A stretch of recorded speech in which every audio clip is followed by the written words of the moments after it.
Hello दोस्तों, आज हम स्टार्ट करेंगे मल्टीमीडिया जो हमारे स्टेट पेपर के लिए बहुत ही इम्पोर्टेंट है।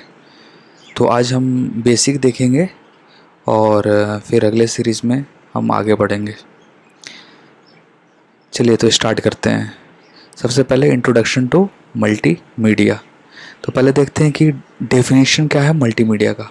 तो multimedia is the combination of text, audio, video, graphics and animation. तो आपको याद रखना है क्या क्या है इसमें। टेक्स्ट है, वो भी मल्टीमीडिया है। ऑडियो है, वीडियो है, ग्राफिक्स है और एनिमेशन है। ये सारे मल्टीमीडिया के पार्ट हैं, ठीक है। सो सब जब कंबाइन होते हैं तो क्या बनता है मल्टीमीडिया। सो मल्टीमीडिया से होता क्या है। सो मल्टीमीडिया जैसे हम लोग फिल्म देखते हैं या इवन कोई गाना सुनते हैं, सॉन्ग सुनते हैं, ठीक है। तो ये वीडियो मोड हो गया, वीडियो प्लस ऑडियो बोल सकते हैं। ये ऑडियो मोड हो गया, ठीक है। या कोई वॉइस मेमो भेजते हैं, मैसेज भेजते हैं, तो ये सारा क्या हो गया मल्टीमीडिया है, ठीक है। अब हम लोग देखते हैं एग्जांपल्स क्या क्या हैं। देखिए तो कंप्यूटर बेस्ड ट्रेनिंग वीडियो जो कि voice narration, text, diagrams, animation use करता है। इवन एनिमेशन भी एक मल्टीमीडिया का ही फॉर्म है। जो एनिमेटेड ऑब्जेक्ट देखते हैं हम लोग, वो मल्टीमीडिया का ही फॉर्म है। अब देखते हैं क्लासिफिकेशन ऑफ मल्टीमीडिया क्या है। तो जनरली मल्टीमीडिया को दो पार्ट में क्लासिफाई किया गया है। एक पार्ट है लीनियर मल्टीमीडिया और सेकंड पार्ट है नॉन लीनियर मल्टीमीडिया। तो दोनों का डिफरेंस अच्छे से पहले हम समझ जाएंगे तो कन्फ्यूज़न नहीं होगा कभी भी। तो लीनियर मल्टीमीडिया की ये लीनियरली फ्लो करता है। इसमें यूज़र का कोई कंट्रोल नहीं होता है। यूज़र है, इसके फ्लो को कभी कंट्रोल नहीं कर सकता। फ्लो कंट्रोल कभी नहीं हो सकता इसमें। जैसे फॉर एग्ज़ाम्पल जैसे मूवीज़ हो गया या टीवी प्रोग्राम्स हो गया, तो इसमें आप कुछ चेंज नहीं कर सकते हैं, you can only watch. But non linear जो है, user can control the flow. Okay, so इसमें क्या है कि यूज़र जो है कंट्रोलेबिलिटी जो है वो इंक्रीज़ हो जाता है, ठीक है। फॉर एग्ज़ाम्पल वीडियो गेम्स या कोई वेबसाइट विज़िट करना, ठीक है। तो आपके पास कंट्रोल बटन्स रहते हैं, उससे आप कंट्रोल कर सकते हैं, ठीक है। So that is called non linear multimedia. तो हम लोगों ने अभी पढ़ा क्या कि डेफिनेशन ऑफ मल्टीमीडिया क्या है, ठीक है। मल्टीमीडिया के टाइप्स क्या क्या हैं, सब वो पढ़ लिया। और मैंने पढ़ा क्लासिफिकेशन क्या है मल्टीमीडिया का, राइट। अब लोग देखते हैं कि मल्टीमीडिया का एप्लीकेशन क्या है। तो ये तो बहुत ही नॉर्मल चीज़ है कि लाइक मल्टीमीडिया एजुकेशन सेक्टर में है, मूवीज़ में है, जिसको एंटरटेनमेंट बोल सकते हैं, एडवर्टाइजमेंट, बिजनेस, हेल्थ केयर और भी बहुत सारे फील्ड हैं जहाँ मल्टीमीडिया का यूज़ होता है, राइट। नाउ हम लोग पढ़ते हैं कि मल्टीमीडिया हार्डवेयर क्या होते हैं। तो हार्डवेयर डिवाइसेस जो होते हैं वो मल्टीमीडिया प्रोडक्शन और प्लेबैक में काम आते हैं, ठीक है। बिकॉज देखिए मल्टीमीडिया है वो तो ऑडियो वीडियो कोई भी फॉर्म में हो जाता है, तो उनका प्रोडक्शन करना, suppose like device input devices हैं, ठीक है ना। Input devices like scanner, camera, microphone, even scanner भी या कैमरा भी, ये सारे इनपुट डिवाइसेस हैं। लाइक ये इनपुट लेते हैं। फॉर एग्जांपल मैं जो अभी माइक्रोफोन यूज़ कर रहा हूँ, उससे क्या हो रहा है, वॉइस रिकॉर्डिंग हो रहा है। तो that is taking the input, that is taking what, input as my voice, ठीक है। प्रोसेसिंग यूनिट आपको पता है, CPU, graphics card, sound card, even क्या आप बोल सकते हैं स्टोरेज डिवाइसेस में CD, hard drive, pen drive, memory chips, ये सारे क्या हैं, स्टोरेज डिवाइसेस हैं। और आउटपुट डिवाइसेस में मॉनिटर, स्पीकर्स, प्रोजेक्टर, प्रिंटर, ये हो गए अपने, ठीक है। आगे हम लोग देखते हैं मल्टीमीडिया सॉफ्टवेयर में क्या क्या होता है। तो इमेज एडिटिंग होता है दोस्तों, ठीक है, like Adobe Photoshop, core I draw. अभी इसका नाम याद रखें, कोर आई ड्रॉ क्या है। तो ये मल्टीमीडिया सॉफ्टवेयर है। Audio editing Audacity, FL Studio हो गया, वीडियो एडिटिंग में Adobe Premiere, Final Cut Pro, ठीक है, और भी बहुत सारे डिवाइसेस हैं। बस आप ये याद रखें, दे दिया कि वीडियो एडिटिंग डिवाइसेस कौन कौन है इसमें, तो आप बस पहचान सकें। एनिमेशन में एडोबी एनिमेट, ब्लेंडर, माया, ठीक है, एंड ऑथराइजेशन टूल्स में फ्लैश, डायरेक्टर, ड्रीम वेवर। और दोस्तों जो ड्रीम वेवर है ये एक्चुअली एक ऑथरिंग टूल्स तो है ही, और साथ में आप देखेंगे कि ये प्रोग्रामिंग प्लेटफॉर्म भी है ड्रीम वेयर, राइट। अब लोग देखते हैं C D ROM and DVD में क्या डिफरेंस है। तो सी डी रोम का पहले फॉर्म पर compact disc read only memory होता है। इसमें याद रखने का around 700 MB of data store कर सकता है, ठीक है। और ऑब्वियसली आप सी डी रोम को जानते हैं कि सॉफ्टवेयर, म्यूज़िक, स्मॉल वीडियोज़ में यूज़ होता है। फिर देखते हैं डिजिटल वर्सेटाइल डिस्क। पहले तो आप फुल फॉर्म याद रखें, क्या है इसका full form, digital versatile disc. आप इस फुल फॉर्म को याद रखें, डिजिटल वर्सेटाइल डिस्क। और इसका स्टोरेज कितना है, storage is about 4.7 GB to 8.5 GB, ठीक है। तो मैक्स आपको याद रखना है कि 8.5 GB तक जा सकता है, ठीक है। और हमने क्या पढ़ा, सी डी रोम का क्या पढ़ा हमने, तो सी डी रोम का पढ़ा 700 MB तक, ठीक है। ये शायद ये क्वेश्चन पूछा हुआ है, ओके। और जनरली डीवीडी यूज़ क्यों करते हैं, तो डीवीडी यूज़ करते हैं मूवीज़ के लिए, गेम्स के लिए, लार्ज मल्टीमीडिया फाइल्स के लिए, सिंपल है। फिर आगे देखते हैं हम लोग मल्टीमीडिया ऑडियो को।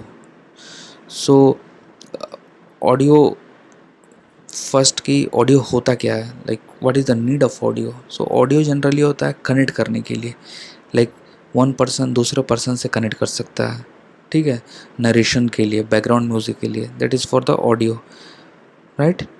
अब हम लोग देखते हैं आगे कि डिजिटल मीडिया और डिजिटल ऑडियो टेक्नोलॉजी क्या क्या है, राइट। तो सबसे पहले देखते हैं in digital audio sound waves which are analog in nature are converted to digital signals using the process of sampling. बस आप ये याद रखें कि ये इस प्रोसेस को क्या बोलते हैं हम लोग, सैम्पलिंग बोलते हैं। इसमें क्या होता है कि साउंड वेव जो कि एनालॉग है, एनालॉग मीन्स क्या होगा कि साइनसॉइडल वेव्स में है, ठीक है। ये एनालॉग सिग्नल्स हो गया, राइट। और इसको हम लोग कन्वर्ट कर रहे हैं डिजिटल सिग्नल में, मतलब हाई लो, ठीक है। तो ये 1 0 1 0, तो इसको क्या बोलते हैं, इस प्रोसेस को हम लोग क्या बोलते हैं, सैम्पलिंग। क्या बोलते हैं हम लोग, सैम्पलिंग बोलते हैं, ठीक है दोस्तों, ये याद रखेंगे। इसमें क्या होता है कि etch sound is broken into tiny pieces पर सेकंड, ठीक है ना। इसको टाइनी पीसेस पर सेकंड, इसको बोलते हैं सैम्पल्स पर सेकंड। क्या बोलते हैं उसको हम लोग, सैम्पल्स पर सेकंड बोलते हैं, ठीक है। And the process is measured in kilo hertz. अब याद रखेंगे इसका यूनिट क्या है, जिस यूनिट में साउंड सैंपल को मेज़र किया जाता है तो उसका यूनिट है kilo hertz, right. For example कि सीडी क्वालिटी साउंड जो होता है 44.1 किलो हर्ट्स में होता है, ठीक है, 44.1 किलो हर्ट्स में होता है, मीन्स 44,000 सैंपल्स पर सेकंड में होता है, ठीक है। अब इसके कारण होता है क्या ना कि जो भी साउंड होते हैं, जैसे आपने कोई साउंड रिकॉर्ड किया तो उसको आप एडिट कर सकते हैं, आप कहीं स्टोर कर सकते हैं और ट्रांसफ़र भी कर सकते हैं कंप्यूटर्स पे या अपने डिवाइसेस पर, मोबाइल्स हो गया या और कहीं आप ट्रांसफ़र कर सकते हैं उनको, ठीक है ना।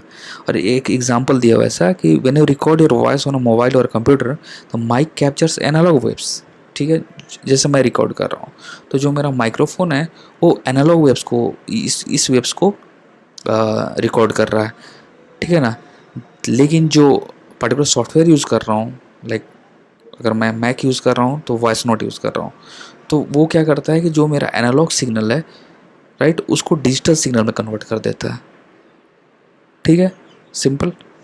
अब देखते हैं साउंड कार्ड्स क्या होता है। तो साउंड कार्ड जो होता है एक हार्डवेयर कंपोनेंट है जो प्रोसेस करता है ऑडियो इनपुट और आउटपुट कंप्यूटर में, ऑडियो इनपुट और आउटपुट को प्रोसेस करता है साउंड कार्ड। अब बस याद रखें कि साउंड कार्ड होता है, ठीक है ना। अब कल ऑप्शन में दे देगा वॉइस कार्ड, कल ऑप्शन में कुछ और दे देगा, तो आपको याद रखना चाहिए साउंड कार्ड जो होता है वो हार्डवेयर कंपोनेंट है। और ये भी याद रखना है कि it's not a software component, ये कंफ्यूज कर सकता है पूछने के लिए, बट आप इस चीज़ को याद रखें कि ये एक हार्डवेयर कंपोनेंट है, ठीक है। और ये क्या करता है कि डिजिटल डेटा को साउंड वेव्स में कन्वर्ट करता है एंड वाइस वर्सा, दोनों काम करता है साउंड कार्ड, ठीक है। इसका फंक्शंस देख लेते हैं। अब साउंड कार्ड हो तो आप समझ गए कि ये रिकॉर्डिंग साउंड करेगा माइक्रोफोन से, ऑडियो स्पीकर हेडफोन में प्ले करेगा और मिक्स कर सकता है, एडिट कर सकता, क्योंकि हमने पढ़ा ना इधर कि साउंड जो है वो एडिटेबल है, स्टोरेबल है, ट्रांसफरेबल है, ठीक है ना। तो एडिट भी किया जा सकता है, इसका मतलब फंक्शन है साउंड कार्ड्स का, ठीक है। और ये दिया कि हमारे डेस्कटॉप और लैपटॉप में इनबिल्ट साउंड कार्ड होता है पहले से ही, ठीक है। और एक दिया हुआ ऐसे कि अगर आपको म्यूज़िक प्रोड्यूसर बनना है सो एक्सटर्नल साउंड कार्ड आप यूज़ कर सकते हैं। और आगे फिर बढ़ते हैं हम लोग, ठीक है। अब रिकॉर्डिंग और एडिटिंग में देखते हैं। तो रिकॉर्डिंग जानते हैं, कैप्चर साउंड करना माइक्रोफोन से, ऑडियो डिवाइस से, ये हो गया रिकॉर्डिंग हो गया। और एडजस्टिंग और modifying sound using software like Audacity, Adobe, FL studio. अब याद रखना कि एडिटिंग सॉफ्टवेयर साउंड के लिए क्या क्या, ऑडासिटी है, ऑडिबल से याद हो जाएगा, एडोबी ऑडिशन इससे भी याद रहेगा, ऑडिट, एफएल स्टूडियो आप याद रख सकते हैं इसको, ठीक है। MP3 देखते हैं। MP3 या MPEG लेयर 3 एक कॉम्प्रेस्ड ऑडियो फॉर्मेट है। सबसे पहले किस तरह का फॉर्मेट है, कॉम्प्रेस्ड ऑडियो फॉर्मेट है। तो ये ऐसा ऑप्शन दे सकता है कि बताइए इनमें से कौन कॉम्प्रेस्ड ऑडियो फॉर्मेट है या नहीं है, ठीक है। अब कॉम्प्रेस्ड का मतलब क्या समझे कि जो भी फाइल है अपना, एक बड़ा साइज फाइल है साउंड का, उसको उस फाइल को कंप्रेस करेगा, उसको रिड्यूस कर देगा। सो साउंड क्वालिटी भी ऑब्वियसली लूज होगा, ठीक है। That's why most song podcast voice notes जो होते हैं वो MP3 में होते हैं, ठीक है। और एग्जांपल दिया कि .wf फाइल, बस पहले तो याद रहे कि .waf फाइल जो है ना, ये वीडियो के लिए नहीं है, ऑडियो के लिए है, ठीक है ना। पहले तो याद रखना आपको कि ऑडियो के लिए है। और 50 MB, अब एग्जांपल दिया कि सपोज 50 MB का .waf फाइल है, उसको 5 MB का MP3 फॉर्मेट में कन्वर्ट किया जा सकता है, ठीक है। और आगे देखते हैं हम लोग MIDI फंडामेंटल्स। तो MIDI का पहले फुल फॉर्म आप याद रखें, क्योंकि ये पूछने का बहुत ही शक्यता है इसमें कि म्यूज़िकल इंस्ट्रूमेंट डिजिटल इंटरफेस। पहले क्या हमको डेफिनेशन याद रखेंगे इसका, म्यूज़िकल इंस्ट्रूमेंट डिजिटल इंटरफेस, ठीक है। अब कंफ्यूज करने के लिए आपको कुछ भी दे सकता है, माइक्रो इंस्ट्रूमेंट डिजिटल इंटरफेस या माइक्रो इंस्ट्रूमेंट, या चेंज कर सकता है। आप ऐसे भी देख सकते हैं कि म्यूज़िकल इंटरफेस डिजिटल इंस्ट्रूमेंट, ऐसे भी दे सकते हैं। तो आप कंफ्यूज नहीं हुए, आप इसको सोचें पहला क्या है, म्यूज़िकल इंस्ट्रूमेंट डिजिटल इंटरफेस, ठीक है। एक्चुअली ये रियल साउंड नहीं होता है, ये डिजिटल नोट होता है जो कि कंप्यूटर को बताता है किस नोट को प्ले करता है, कितना लंबा प्ले करना है और कितना लाउड प्ले करना है, ठीक है ना। तो इट्स जस्ट एन इंटरफेस, ठीक है। एग्जाम्पल दिया है कि when you play a keyboard connected to a computer, MIDI data tells which keys are pressed and not the sound itself। समझ गया ना। तो एक इंटरफेस की तरह काम करता है, ठीक है। अब वर्किंग विथ MIDI हम देखते हैं आगे। तो you can create editable MIDI files using software like FL studio, garage band, ठीक है ना, क्यूबेस। अब ये स्टूडियोज़ का नाम है, जैसे ये मैक में होता है, ये मैकबुक अगर आपके पास होगा तो इसमें है ये क्यूबेस, FL स्टूडियो सुना होगा आपने, ठीक है ना। तो आप एडिट कर सकते हैं MIDI फाइल्स को, ये है। फिर आगे देखते हैं हम लोग ऑडियो का फाइल फॉर्मेट क्या क्या है। तो ऑडियो का फाइल फॉर्मेट में WAV पहले बताया था, MP3 कॉम्प्रेस्ड .AAC और .OGG, ठीक है, ऑग वॉर्विस, ठीक है। तो आप ये याद रखें चार, एक्चुअली ये दोनों तो पता होता है, ये दोनों आप गलत कर सकते हैं, ठीक है ना। तो AAC सॉरी एंड .OGG ये क्या है, ये बिल्कुल ही मतलब मशहूर ऑडियो फाइल फॉर्मेट्स हैं, तो आप याद रखें इसको, ठीक है। फिर आगे देखते हैं कि adding sound to multimedia project, ठीक है ना। कोई मल्टीमीडिया प्रोजेक्ट है, उसमें साउंड ऐड करना है, तो देखते हैं कि multimedia project sound enhances user experience. Obviously sound अगर अच्छा होगा तो यूज़र एक्सपीरियंस अच्छा होगा, ठीक है। इससे क्या होगा कि आप मतलब फीडबैक दे सकते हैं इसमें, click sound buttons, adding background music add कर सकते हो, वॉइस ओवर नरेशन कर सकते हैं, साउंड इफ़ेक्ट्स ऐड कर सकते हैं, ठीक है ना। जैसे हम लोगों ने PPT जब बनाया होगा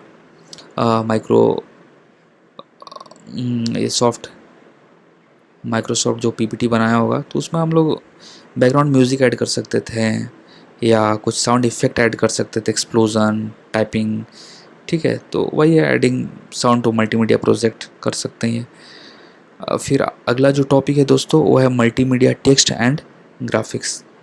ठीक है, तो मल्टीमीडिया टेक्स्ट एंड ग्राफिक्स में हम इसको सेकंड पार्ट में करेंगे। अगर अभी तक आप बने हुए हैं तो थैंक यू, और ट्रस्ट में ये लेक्चर ख़त्म होते होते आप सबको सब कुछ याद हो जाएगा। Thank you.